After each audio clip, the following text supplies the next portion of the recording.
Imagine waking up one day and realizing that, despite everything you've achieved, work, family, possessions, there's still something missing. As if, deep down, there's a feeling of emptiness that's hard to explain. It's something many of us experience at some point in life, especially when everything seems to be going well, but a quiet restlessness remains. Carl Jung understood this almost a century ago. He realized that modern man, despite all technological progress and scientific advancements, faces an inner dilemma. We are more connected to the external world, but disconnected from ourselves. And what does this mean? Well, it means that while we are busy seeking answers in work, accomplishments, and achievements, we are ignoring an essential part of our nature, the part that makes us question who we truly are. Perhaps you've asked yourself, why, despite having everything, do I still feel something's missing? This question isn't just yours. Jung believed it is part of every human being's journey, and understanding this is the first step toward truly waking up. Because, after all, awakening is not just about opening your eyes to the world. It's also about opening your eyes to yourself.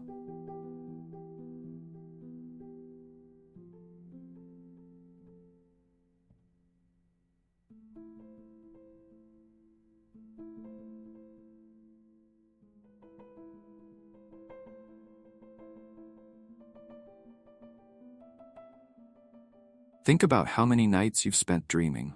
Sometimes the dreams are confusing, other times intense, but most mornings you wake up and let them slip from memory like water through your fingers. Now imagine if those dreams, which seem random, were actually messages from your unconscious, trying to tell you something that your waking mind has yet to grasp. Carl Jung believed exactly that. To him, dreams were more than just nocturnal fantasies. They were the key to understanding hidden parts of who we are.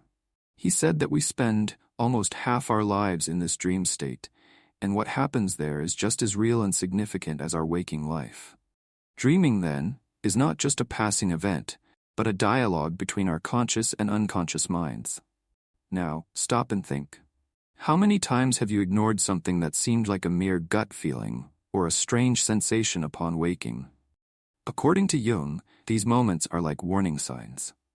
Dreams are a way for our unconscious to send us clues about what we're avoiding or repressing, issues that, if not confronted, will continue to trouble us in our daily lives.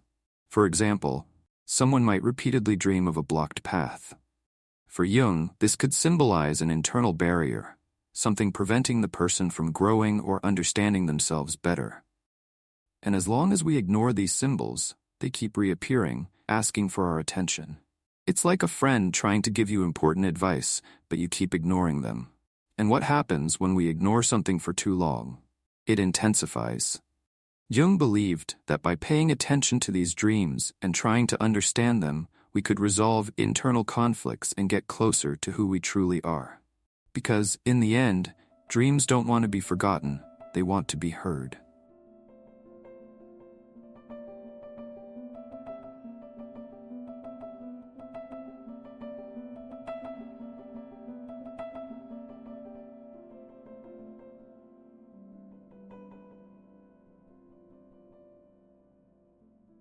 Carl Jung described the journey of self-discovery as a process that unfolds in 4 stages, almost like an internal voyage with different stops along the way.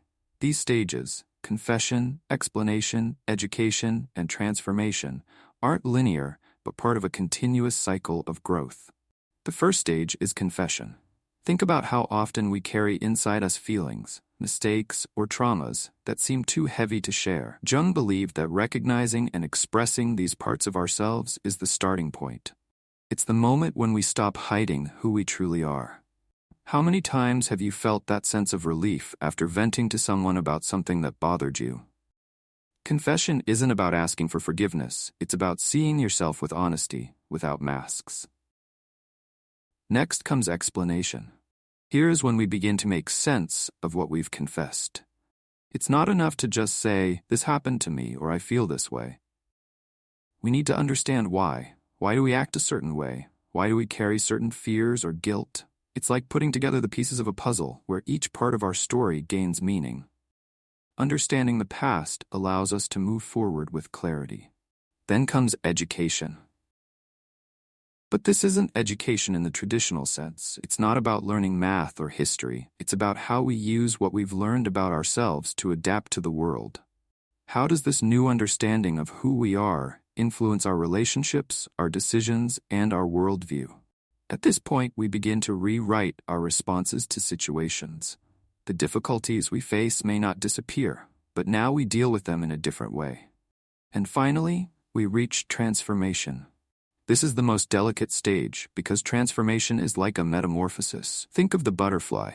For it to transform, the cocoon must break open. Something must change, something must die for something new to emerge.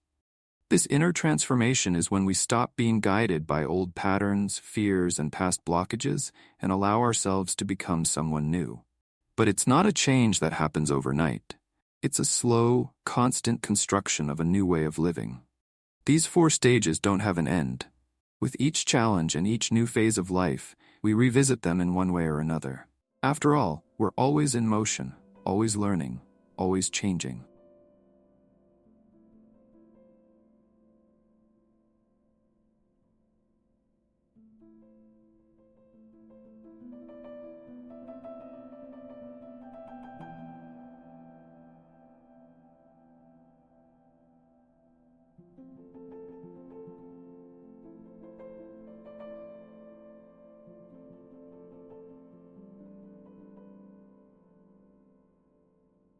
Imagine for a moment that, when you were born, you received an invisible inheritance. It's not money or valuable objects, but something much deeper. A collection of symbols, images, and patterns that are etched into your mind. And the most intriguing part is that this inheritance is not just yours. It's shared by all of us, as if there were an invisible field connecting every human being, regardless of where or when they lived. Carl Jung called this the collective unconscious. He believed that beyond the individual mind, there is a universal part of our psyche. It's as though we all carry, on some level, ancient memories of human experiences that go far beyond our own lives. Think of it as a vast library, where the stories and emotions of all past generations are stored. Within this library are recurring characters that Jung called archetypes. These figures appear in myths, legends, dreams, and even in the movies we watch. The hero who faces danger, the shadow that hides our deepest fears. The wise old man who offers guidance in moments of crisis. These are all archetype, universal patterns that reside in our minds and shape the way we see the world. Now think for a moment about how many times you've watched a story, maybe in a movie, where a reluctant hero rises to face a great threat. Or how many times you found yourself struggling with something inside you, like a shadow that keeps you from being the person you want to be. These archetypes are part of our mental structure. They aren't just fictional characters, they reflect parts of ourselves. For example, the archetype of the shadow represents everything we hide, the side of ourselves we prefer not to show. But what happens when we ignore the shadow? It grows. Jung said that to be whole, we need to accept and integrate these darker aspects of ourselves rather than fight against them. Another powerful archetype is the wise old man, the part of us that seeks knowledge and deeper answers. How many times have you found yourself searching for meaning in the smallest things? It's the inner wise person who pushes us to ask questions, to seek understanding, even when the answers seem out of reach. These archetypes aren't just abstract ideas, they influence our choices, our fears, and our desires. It's as if we're all part of a cosmic play, performing roles that were written long before we were born. And by understanding these roles, we gain more clarity about who we are and what we truly want from life.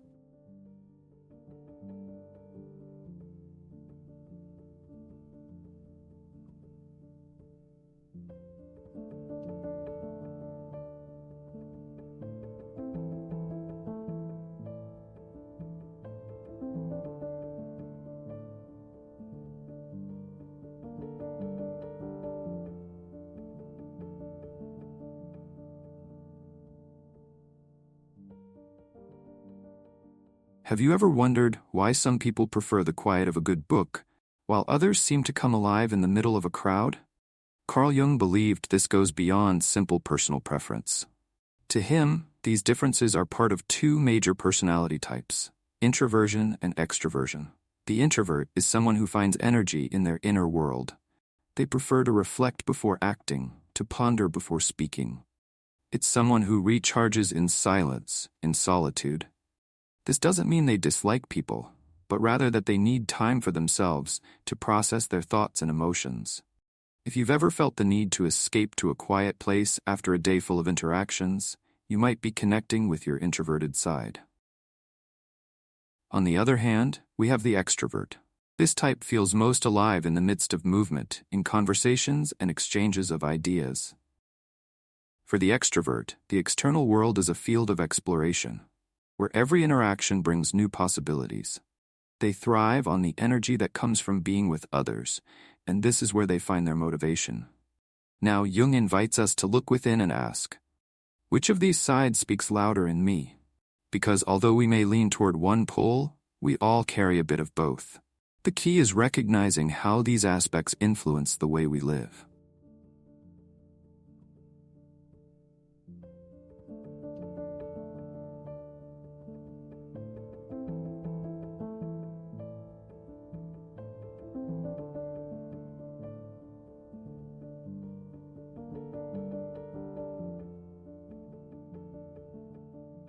There comes a moment in life, around the age of 35 or 40, when many of us look at what we've achieved, career, family stability, and suddenly feel a sense of discomfort. What once seemed to be the goal of life is now there. But strangely, the feeling of fulfillment doesn't come with it. And at this moment, something stirs within us, a kind of crisis that many know as the midlife crisis. Carl Jung observed that this phase isn't just about age or external pressures, but an internal need for change. Up until this point, we spend most of our lives focused on building something in the external world: status, security, recognition.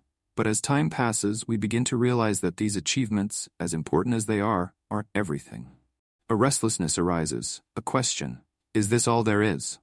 This crisis, contrary to what many believe, is not necessarily a sign of failure or regret, but an opportunity for renewal. Jung believed that human life is divided into two major phases. In the first, we focus outward, building our identity based on what we do. But in the second, we need to turn our gaze inward and discover who we really are. And this transition isn't easy. It's as if the person we've been up to now has fulfilled their role. Now, something new needs to be born. But for that to happen, the old version of ourselves must, in a sense, die. This may seem frightening, but Jung saw this symbolic death as part of a natural cycle. It's a chance to let go of what no longer serves us and seek a new meaning in life. Think of life as a tree. In the early years, it grows upward, reaching for the sky. But as time goes on, it starts to spread its roots. This is the process we go through in midlife. We stop reaching only for external success and start exploring our inner depths, discovering what truly moves us. The midlife crisis, then, is not the end of something. It's the beginning of a new phase, a phase where the search is no longer for accumulation, but for self-understanding. Renewal doesn't come from the outside. It comes from an intimate encounter with who we are becoming.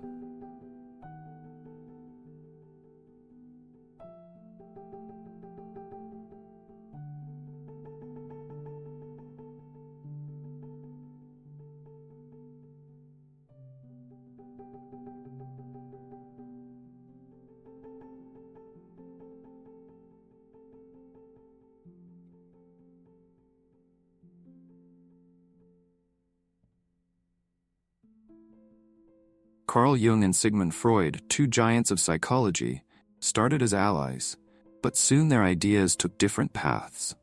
While Freud saw the human psyche as a battleground between repressed desires and societal morality, Jung believed there was something more, something Freud couldn't quite grasp: the human spirit. Freud focused on what he called the pleasure principle, the idea that we are always trying to satisfy our basic impulses, especially sexual ones, while society represses us. For him, religion and spirituality were forms of control, illusions created to protect us from the harsh reality of our unconfessed desires. It was a more cynical view of human nature, as if our main motivation was to avoid pain and seek gratification. Jung, on the other hand, saw the human being in broader terms. He didn't deny the importance of instinctual drives, but he believed there was another layer to this story: the desire for something greater, something that gave life meaning. While Freud viewed religion as a means to suppress our desires, Jung saw it as a deep need of the soul. For Jung, the human spirit wasn't an invention of the mind, but a fundamental part of our psyche. The part that pushes us to seek meaning, to explore the unknown, and above all, to grow as human beings. This difference between the two is not just theoretical. It reflects two distinct ways of seeing the world. Freud believed that if we understood our repressed desires, we could be happier and freer.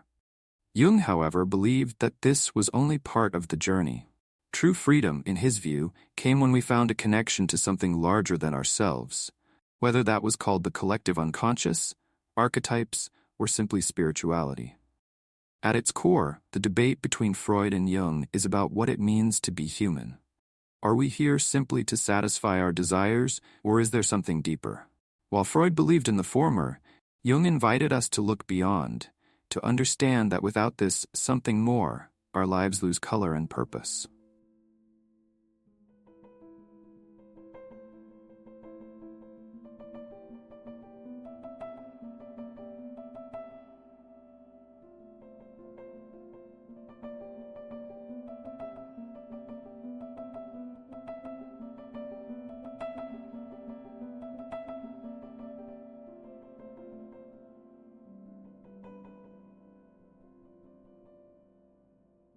We all have a side we prefer to hide.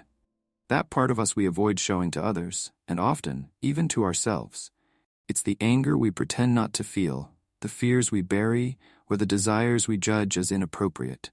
Carl Jung called this side the shadow, and no matter how much we try to hide it, it's always there, quietly influencing us. Jung believed that denying the shadow is like trying to cover a wound without treating it. The more we ignore it, the more it grows, taking on forms we can't control. But what if, instead of fighting it, we decided to face these parts of ourselves head-on? Because, deep down, the shadow isn't just a reservoir of bad traits. It also holds our strength, our creativity, and everything we repress out of fear of judgment. Think of how many times you've reacted in a way you didn't expect, as if something inside of you had taken control. That's the shadow at work. Accepting the shadow doesn't mean embracing chaos, but rather acknowledging that it's part of who we are. Only when we stop fighting against this darker side can we integrate it, and finally, become whole. After all, we can't live as half of who we are. We need to accept the whole.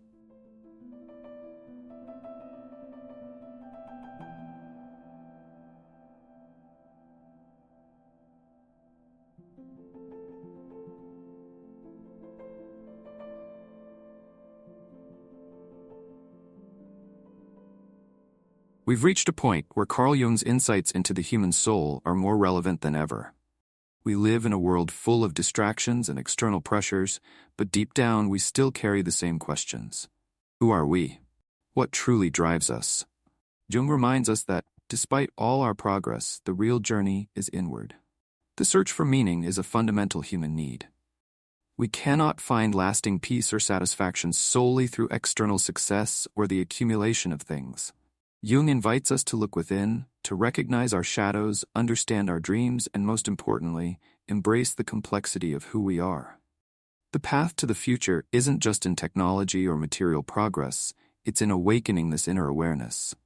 Perhaps the most important question is, are we ready to embark on this journey? Because in the end, true transformation begins when we stop running and decide to truly know ourselves. The future we seek lies within each of us.